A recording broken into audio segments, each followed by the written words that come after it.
வந்து நம்ம தெளிவாக புரிஞ்சுக்கணும்.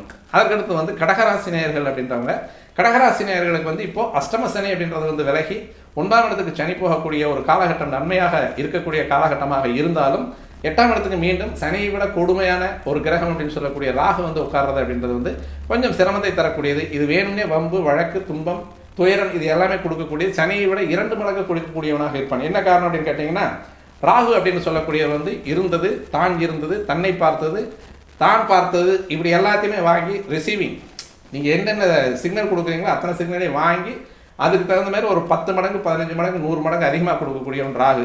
ஏற்கனவே 8 கூடையவன் 8ல் உட்காந்துருக்கிறது அப்படிங்கிறது வந்து உயிராபத்து கிடையாது அப்படின்ற மாதிரியான ஒரு நிலைமையில் இருந்தாலும், இங்கே ராகு வந்து உட்கார்றது அப்படிங்கிறது வந்து உயிராபத்துகளை சில நேரங்கள் அந்த உயிருக்கு தகுந்த அளவுக்கான ஆபத்துகளை காட்டக்கூடியவனாக அந்த ராகு வந்து கண்டிப்பாக உட்காந்துருப்பான். அதனால் வந்து இன்னும் ஜாக்கிரதையாக இருக்க வேண்டிய ஒரு காலகட்டத்தை கடகராசி நேயர்கள் சந்திக்க போகிறதுக்கான வாய்ப்புகள் அதிகமாக இருக்குது. 9ஆம் இடம் சனி அப்படின்றது வந்து பெருசாக ஒன்றும் பாதிக்காது. 8ஆம் இடத்து சனியை விட 9ஆம் இடத்து சனி வந்து பெருசாக வந்து பாதிக்கிறதுக்கான வாய்ப்புகள் கிடையாது. இதற்கு வந்து உங்களுடைய முன்னோர்கள், உங்களுடைய தாய் தந்தையருடைய ஆசீர்வாதம் அப்படின்றது வந்து கண்டிப்பாக வேணும். அவங்களுக்கு ஏதோ வேட்டி சேலை எடுத்து கொடுத்து அவங்களுக்கான அவங்ககிட்ட இருக்கக்கூடிய ஒரு மனது நல்ல மனசாக நீங்கள் ஒரு ஆசீர்வாதம் வாங்கிட்டீங்கன்னா இந்த 9ஆம் இடத்து சனியினுடைய அமைப்பு வந்து உங்களுக்கு நன்மையை தரக்கூடிய ஒரு அமைப்பாக இருக்கும். அதேமாதிரி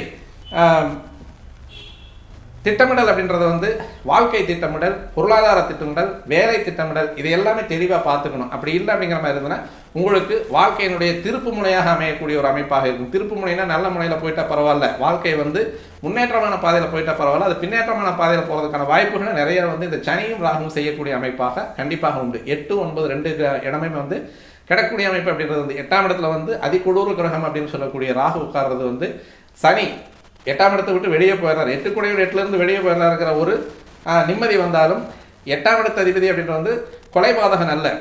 8ஆம் இடம் அப்படின்றது வந்து ஆயிரம் கெஞ்சி கேட்கக்கூடிய இடமே அதுதான். அப்போ அந்த ஆயிரை கெஞ்சி கேட்கக்கூடிய இடத்துல வந்து சனி பகவான் உட்கார்ந்தது அப்படிங்கிறது ஆயுள் கெடுதியை செய்ய மாட்டான். ஆனால் அந்த இடத்துல ராகு வந்து உட்கார்றது அவனை விட 2 மடங்கு அதிகமாக கெடுபலங்களை தருவதற்கான வாய்ப்புகள் நிறைய இருக்குது. அதனால் உயரமான இடங்களில் ஏறுறதை தவிர்த்துக்கணும். அதேமாதிரி ட்ரெக்கிங் போகிறவங்க வந்து அந்த ட்ரெக்கிங் அப்படின்றத வந்து தவிர்த்துக்கிறது நல்லது. அதேமாதிரி மலையேற்றம் அப்படின்னு சொல்லக்கூடியவங்க வந்து ரொம்ப ஜாக்கிரதையாக வந்து பகலில் ஏறி பகலில் கீழே இறங்குங்க.